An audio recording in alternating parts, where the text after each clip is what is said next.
Economia circular vai muito além da reciclagem. É inovação, desenvolvimento e futuro. E por isso nós estamos aqui com o secretário executivo da Comissão Nacional para os Objetivos do Desenvolvimento Sustentável, a CNODES. Lavito Bacariça, seja bem-vindo. Tudo bem? Tudo bom, muito obrigado pelo convite, é um prazer sempre estar aqui com vocês. Essa é a primeira vez que a Presidência da República tem uma Comissão Nacional para os Objetivos do Desenvolvimento Sustentável, a CNODES. Como que você se sente em ocupar esse cargo dessa comissão que estreia no poder público e que tem um peso e uma importância tão grande nesse momento em que o Brasil vive? Bom, para mim é uma oportunidade, um reconhecimento quase poder estar conduzindo os trabalhos da Comissão Nacional dos ODS, na Secretaria-Geral da Presidência da República. Eu que sou funcionário de carreira da Caixa Econômica Federal, tenho uma trajetória dentro do banco já ligada às questões da sustentabilidade, os próprios ODS, o ESG dentro do banco. Então tá podendo, né, nesse momento tão importante, né, sobretudo esse ano que é um ano de que a gente acaba sediando a COP30, à frente dessa comissão é com certeza motivo de muito orgulho para mim, mas de muita responsabilidade também. Só trazer um pouquinho do contexto, né, histórico, como você sabe, né, e o nosso público também, a Agenda 2030 é uma agenda consensuada na ONU em 2015. Em 2015 a gente vivia no Brasil um contexto, né, político muito difícil. Então o Brasil subscreveu a agenda, né, com mais 193 nações signatárias dessa agenda, que é uma agenda tão importante, que traz ali norteadores tão importantes para os problemas complexos que a gente vive hoje, mas o contexto interno era muito complicado. Então, em 2015, as ações relacionadas à Agenda 2030 elas foram muito tímidas. Em 2016, houve uma iniciativa, ainda no governo da presidente Dilma Rousseff, de se criar essa Comissão Nacional para os Objetivos de Desenvolvimento Sustentável, que nunca operou a plenos pulmões, vamos assim dizer. Em 2017 também houve uma iniciativa de se publicar um relatório, né, o Relatório Nacional Voluntário, que é um diagnóstico de como estaria o desenvolvimento sustentável no Brasil, que também foi muito tímido, muito desidratado por conta desse contexto interno que a gente vivia, que era muito complicado. Em 2019, no período de governo anterior ao nosso, essa comissão ela foi definitivamente extinta e o Estado ele se ausentou da agenda de desenvolvimento sustentável. Então agora, nesse terceiro mandato do presidente Lula, com uma pauta prioritária, inclusive que ajuda o Brasil a se reposicionar, né, sobretudo em relação à comunidade internacional, no que diz respeito às discussões de desenvolvimento sustentável, a comissão é sem dúvida o primeiro grande ato desse governo para que a gente possa sim se reposicionar em relação à agenda de desenvolvimento sustentável e recuperar o protagonismo que o Brasil sempre teve nessas discussões, aí remontando desde a Rio 92, que gerou os insumos para a agenda, os ODMs, né, Objetivo de Desenvolvimento do Milênio, que o Brasil desempenhou tão bem essa agenda e que em 2015 ela vai se renovar, se tornando a Agenda 2030 com 17 Objetivos de Desenvolvimento Sustentável. Em um ano de COP30, são muitos desafios? Bom, são muitos desafios, né? Primeiro, a gente reformulou, então, esse espaço de governança da agenda, né, que é a Comissão Nacional. É importante dizer que a Comissão Nacional é uma comissão de natureza paritária, ou seja, a gente tem dentro desse coletivo representações de todos os ministérios do governo federal, dos 38, representações dos entes subnacionais, então estados e municípios também estão representados na comissão, e 42 representações da sociedade civil organizada, redes, movimentos sociais, setor produtivo ali, que esse bloco, na verdade, segurou a agenda enquanto o Estado esteve ausente. Então, como o Estado se ausentou da agenda durante um período, né? E também a gente não pode esquecer que a gente vem, né, saindo de uma pandemia que gerou impactos importantíssimos. Esses desafios eles se colocam assim enormes, né? Não só para o Brasil, obviamente, o Brasil sim com as suas peculiaridades, com as suas características, mas são desafios que estão postos, né, para todas as comunidades do mundo. E para o Brasil não seria diferente, até por conta das questões internas que a gente tem. Economia circular, cadeias produtivas, finanças sustentáveis, qual é o peso dessa pauta para a comissão? Eu diria, assim, para a comissão, eu posso te dizer que são pautas prioritárias.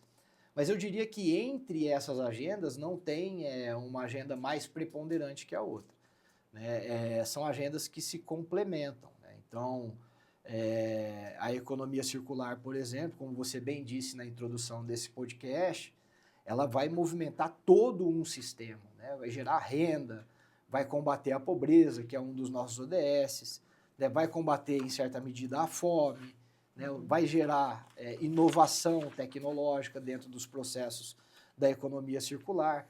Então, assim, vai transversalizando, vai mexendo toda uma cadeia. Assim como a gente precisa para fazer frente aos desafios que a gente tem, sobretudo nas questões ambientais, para que a gente possa vencer a crise climática que bate a nossa porta aí todo dia, o incentivo às cadeias produtivas sustentáveis.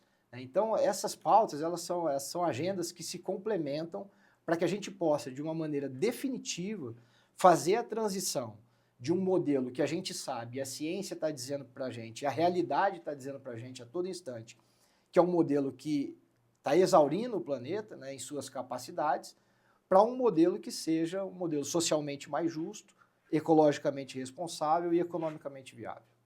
Governo, sociedade, ciência e finanças sustentáveis. É o combo perfeito para resolver boa parte dos problemas que nós temos hoje? É o match, né, como a juventude diz hoje, é um match perfeito, sem dúvida nenhuma. Eu costumo dizer que a Agenda de Desenvolvimento Sustentável é uma agenda que não tem um protagonista. Ou seja, não é o governo que vai protagonizar a agenda, ou só a sociedade civil organizada, ou só a academia, ou só as instituições. De maneira alguma. E nem também um país isolado do outro. Essa é uma agenda que ou a gente consegue avançar na agenda de maneira coletiva, e isso envolve todos os segmentos, todas as instâncias de Estado, todos os segmentos da sociedade civil, a academia que você bem citou, as instituições de fomento ao desenvolvimento sustentável, ou a gente avança de uma maneira coletiva, ou nós vamos fracassar coletivamente também. Então, sim, respondendo a sua pergunta, a gente precisa do engajamento de todos esses setores da sociedade para que a gente possa avançar de maneira determinada. E qual é o ODS queridinho do secretário? O queridinho não, a gente tem, veja só, a gente sabe que por mais que a agenda seja representada ali nos cubinhos, a gente não pode analisar os ODS de maneira isolada. Os ODS eles são analisados dentro de uma transversalidade, de uma intersetorialidade importantíssima. Agora, obviamente, a gente tem um carinho especial pelo nosso 18º ODS. Como vocês sabem, são 17 objetivos, né, consensuados lá em 2015, e no Brasil a gente desenvolveu um 18º objetivo, porque afinal de contas, a gente está tratando de uma agenda que tem como lema não deixar ninguém para trás. E esse coletivo que a gente restabeleceu, a Comissão Nacional, com demais segmentos da sociedade, aliás, numa participação social muito ampliada em torno dessa discussão, a gente entendeu e coordenamos, trouxemos para dentro da comissão discussões que estavam difusas na sociedade brasileira, na academia, em alguns setores do Estado, a questão da equidade étnico-racial. Se a gente está tratando de uma agenda que não pode deixar ninguém para trás, e a gente tem o Brasil, um país tão caracterizado, né, pelas questões étnicos raciais, como que a gente não tem um objetivo de desenvolvimento sustentável que trata especificamente dessa questão, de maneira transversal também aos outros ODS? Então, a gente apresentou no G20 Social o ano passado, em outubro do ano passado, apresentamos à sociedade brasileira e apresentamos também à comunidade internacional no Fórum Político de Alto Nível da ONU, o nosso 18º, que, assim, ele não é mais nem menos importante do que os outros objetivos, mas que a gente tem um carinho especial que é nosso. E tratando desse ODS, do 18, igualdade étnico-racial, são necessárias mais políticas financeiras que beneficiem essa comunidade? Não tenho dúvida que sim. O 18º ODS, e ele está estruturado como a agenda diz que tem que ser estruturado, ou seja, A gente tem um objetivo, dentro desse objetivo nós temos metas, que é como eu vou atingir esse objetivo, e dentro dessas metas eu tenho indicadores, que é estou atingindo esse objetivo ou não, preciso corrigir o percurso. Então a gente vai medindo. Então o 18º ele está estruturado dessa forma. Mas mais do que ser um objetivo que nos ajuda enquanto Estado a executar as políticas públicas, é um objetivo que vai reafirmar a necessidade dessas políticas públicas, né, as políticas afirmativas. Ele vai ajudar, isso está acontecendo muito, vai ajudar a fomentar o debate, né, nos níveis social. A academia já está se apropriando do debate do DS-18, isso de uma maneira muito ampla, ou seja, estudos, trabalhos de pesquisa, né, os nossos órgãos de assessoramento técnico, por exemplo, IPEA, Fiocruz, IBGE, já se apropriam do DS-18 para que possam gerar dados segregados, mais qualificados em relação a essa população que está contida dentro do 18º ODS, ou seja, ele auxilia o Estado a reforçar as políticas públicas, as políticas afirmativas e também a desenvolver novas políticas para especificamente essa comunidade.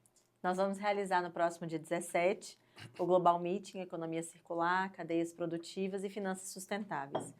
Esses debates, em um ano em que nós vamos receber a COP aqui no Brasil e meses antes da COP, eles são importantes, eles são válidos, eles fazem a diferença na construção de políticas públicas, secretário? Total diferença, mesmo porque ele executa exatamente o que a gente conversou aqui um pouquinho antes, ou seja, é a oportunidade de você ter o setor privado, de você ter o setor produtivo, de você ter, em certa medida, a participação social, de você ter instâncias de governo coordenados por um ator tão importante, né, que promove o Global Meeting. Então, sem dúvida nenhuma, é uma oportunidade de a gente ter uma discussão muito qualificada e que, sobretudo, a partir disso vai gerar a alteração da realidade, que é o que se quer, porque a gente também não quer só ficar em nível de discussão. A gente quer que a realidade seja alterada em favor do desenvolvimento sustentável. Recentemente, nós abrimos uma consulta pública em prol do marco regulatório do ESG na prática. E essa consulta, ela vai ser destinada ao que compete ao executivo, será destinado ao executivo, judiciário ao judiciário e legislativo ao legislativo. E a gente busca a participação ampla da sociedade civil, do poder público, da iniciativa privada. Política pública de verdade se constrói assim, não é verdade, secretário? Exatamente. Veja, a gente não tem, enquanto governo federal, aspiração nenhuma em desenvolver políticas públicas de dentro dos gabinetes aqui em Brasília. Tanto que um dos processos primordiais da agenda é o que a gente chama de processo de territorialização. Ou seja, a política pública ela precisa ser modelada e pensada a partir da perspectiva local, a partir da experiência que acontece naquele território. Então, essas iniciativas são fundamentais para que a gente possa captar de uma maneira qualificada essas experiências que vão, né, no curto, médio e longo prazo, se transformar em políticas públicas eficientes, como a gente pretende. A ESG é uma pauta transversal e nós observamos que o governo tem aberto muito espaço dentro de cada órgão para esse debate, né, para o ambiental, para o social e para a governança. Isso tem sido cobrado pelo presidente Lula? Veja, eu gosto de dizer, e eu discuto muito com o meu colega Sóstenes, né, que é uma questão de linguagem. As agendas elas estão muito próximas. O que a gente vê é que o ESG ele comunica muito mais facilmente, né, em organizações do setor privado, né, nas estatais. E, por outro lado, a gente tem a Agenda 2030 comunicando com mais facilidade, por exemplo, nas dimensões do Estado. Então, governo de Estado, né, governos municipais, governos locais. Então, mas as linguagens elas são diferentes, mas os objetivos eles acabam sendo os mesmos, avançar na questão do desenvolvimento sustentável, na responsabilidade ambiental, na responsabilidade social, na questão da governança, da transparência. Então, assim, te respondendo de uma maneira muito pragmática, no discurso de abertura da Assembleia Geral da ONU de 2023, o presidente Lula, ele assume o compromisso, né? Na verdade, ele reassume o compromisso do Estado brasileiro com a implementação da Agenda 2030 no Brasil. E com o nosso 18º objetivo que a gente falou agora há pouco. Então, sim, né, a partir do momento em que o presidente assume perante a comunidade internacional, perante a sociedade brasileira, o compromisso com essa agenda, que é a Agenda 2030, e traduzindo essa linguagem, a agenda de ESG, então sim, o presidente nos cobra para que avance de uma maneira determinada.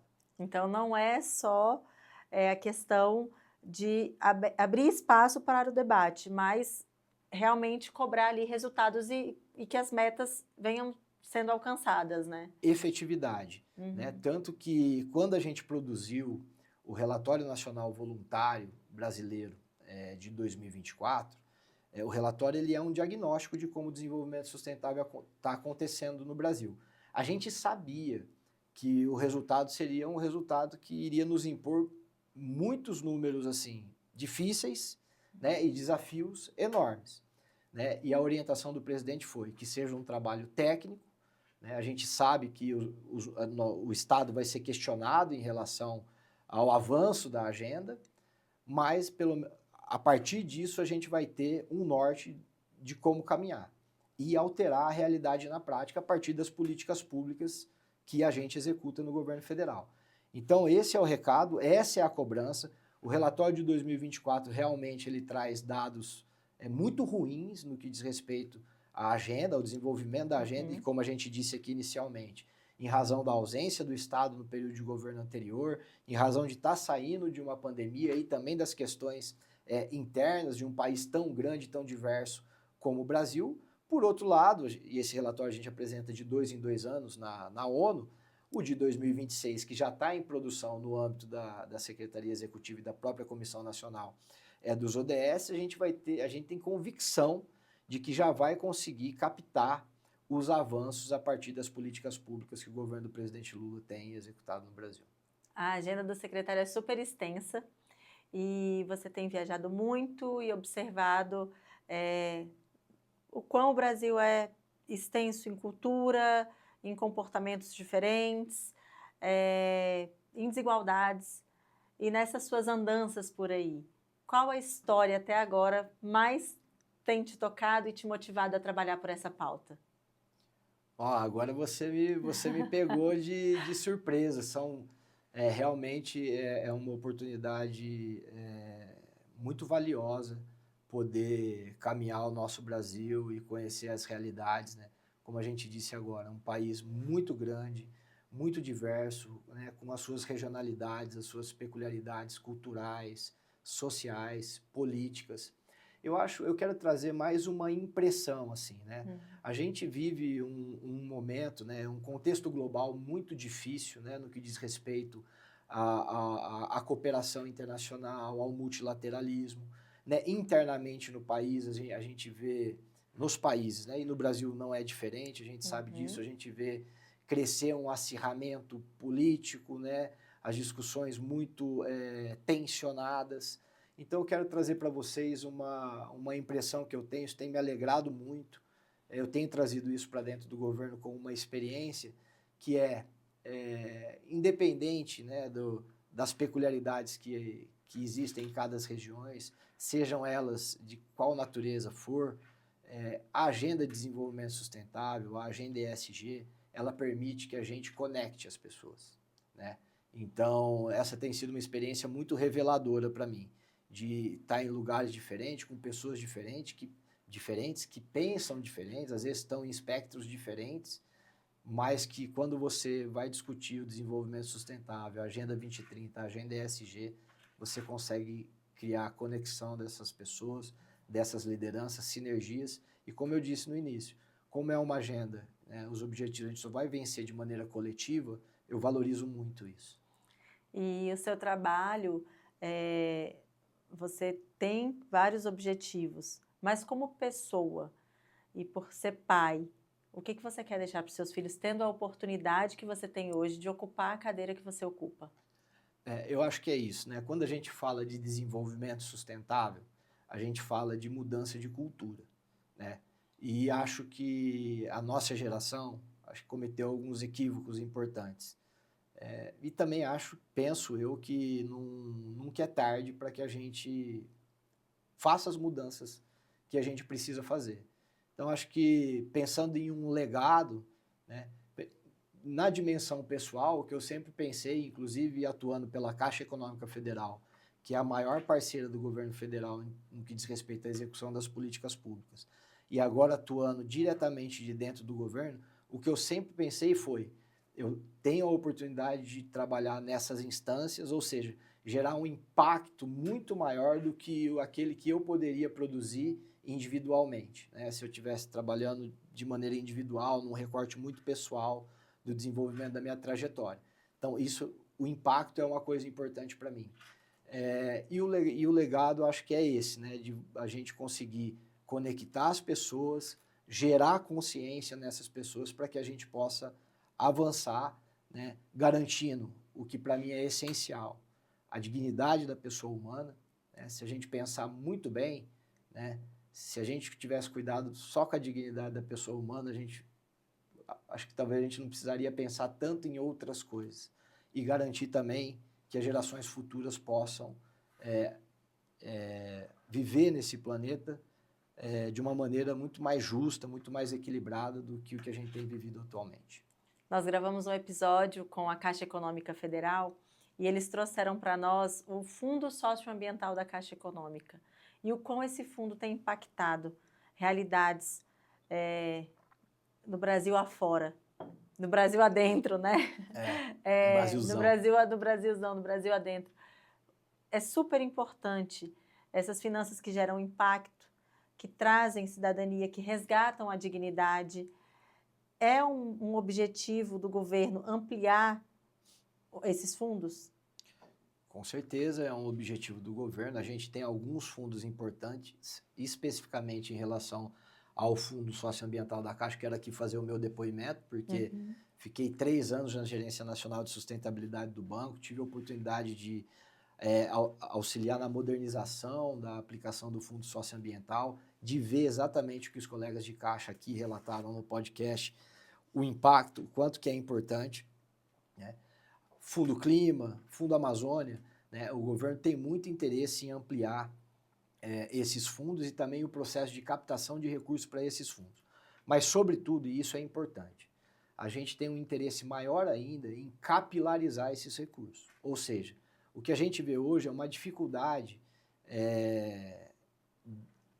daqueles executores que estão no território, os menores executores, captar esse recurso. Normalmente, são as representações, as entidades mais estruturadas que concentram a execução desse recurso.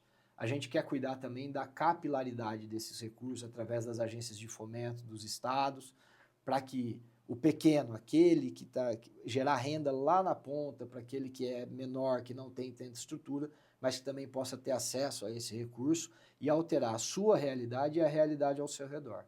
Então, essa é a atenção que a gente quer ter enquanto governo também.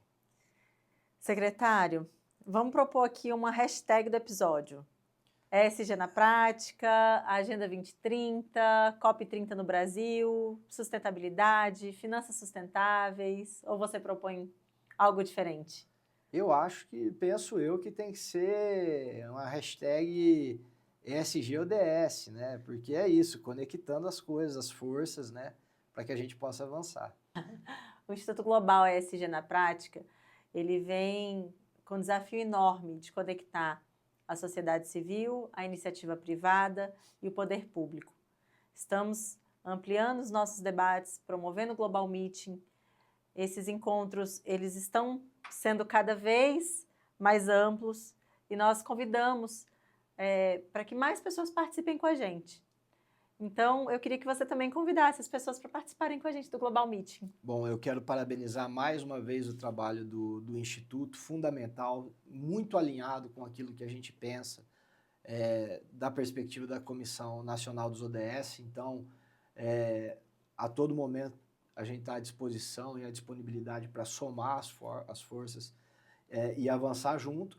E gostaria, então, de convidar aqui os nossos ouvintes, nossos espectadores, para participar do Global Meeting, que vai discutir cadeias produtivas e Economia economia e circular, finanças sustentáveis. cadeias produtivas e finanças sustentáveis, ou seja, discussões extremamente essenciais para que a gente possa avançar na agenda de desenvolvimento sustentável. Vai ser uma grande oportunidade, eu encontro vocês lá. Então, vamos trabalhar juntos, né? Sociedade civil, poder público, iniciativa privada, dar as mãos, porque política pública boa não se faz sozinho. Exatamente, os problemas são complexos, são muitos, e a gente só vai vencer de maneira coletiva. Muito obrigada, Eu que secretário. agradeço. Parabéns. Até mais. Tchau, tchau.